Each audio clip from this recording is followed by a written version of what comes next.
Hey everyone, I'm going to make this intro really short. This is my bookshelf tour. This is just part one.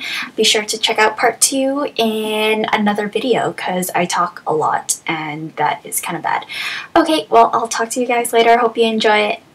So this is a wide shot of my bookshelf. It's 3 shelves high, placed dangerously above where I sleep. And there in the corner is the infamous clock. I always look and stare in the distance too. So that's the wide angle shot. Why don't we take a closer look, shall we? Alright guys, so this is a close-up. Let's take a look at the titles here. We have Angelology, and this is by Danielle Trussoni, a novel. This is a really great fantasy adult book. Really great characters and a really great character development backstory in Angelology. And then here we have Leviathan by Scott Westerfeld. And I love this cover. I wish they would have continued this style with Behemoth. I think they replaced it with imagery of the main characters, but I really like this steampunk kind of cover. This is kind of a historical steampunk fantasy fiction novel. It's a slower read, liked where it was going and developing near the end, but I want to see what Behemoth has in store, so that's Leviathan. And then we have Guardian of the Dead by Karen Healy, and this takes place in New Zealand. This is a fantasy kind of fairy book. As you can see, I did not finish it. It was alright. There were some New Zealand terms and folklore in here that were really interesting. And so the next book we have is Good Omens by Terry Pratchett and Neil Gaiman. Heaven to read and you'll laugh like hell, which is totally true. And of course we had the Twilight Saga by Stephenie Meyer. We have Twilight, which was a totally readable. New Moon, which I really liked as well. I know not a lot of people liked it because lack of Edward, but I really like Jacob. He's a sweet kid. So readable. Eclipse by Stephenie Meyer, readable. And Breaking Dawn, unreadable. Oh man, it's huge.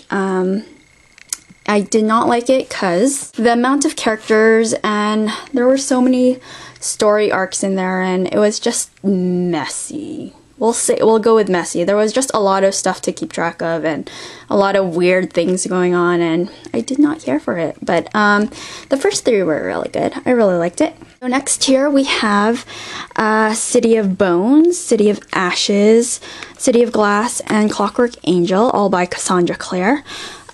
City of Bones, I said to you guys before, is one of my favorite YA novels. It has the action, adventure, romance.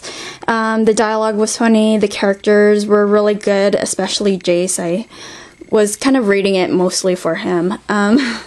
But overall, it's a really good urban fantasy to get into. I really liked it. City of Glass, I actually only read up halfway. It got to a really uncomfortable part in the story, and those who've read it know what I'm talking about. So I had to put it down because of the uncomfortableness, but I will finish it before City of Fallen Angels come out, because of course I have to continue reading what's going to happen next. Clockwork Angel, the book 1 of the Infernal Devices, and check out my review for that. This was a readable, very good book. Really like the throwback to the 1880s, and the characters are great as well in dialogue, so amazing. We have the Hunger Games trilogy by Suzanne Collins. The Hunger Games is amazing, quoted by Stephenie Meyer, and I did reviews on all 3 of these.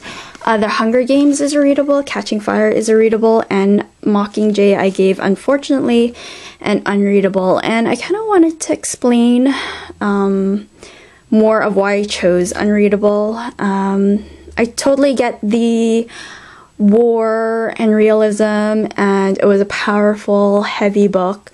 And I totally got all of that. I totally knew where Collins was going with the book, but just compared to the first 2 and the bar I had raised for Mockingjay unfortunately did not meet my expectations, and I felt like overall the execution wasn't done in the way that I'm expecting the last book to be. So that's why I had to give it an unreadable. It was either that or readable, and I couldn't.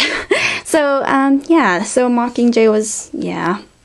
But overall, the series was really good and worth checking out. Next, we have Melissa Dela Cruz's Blue Bloods series.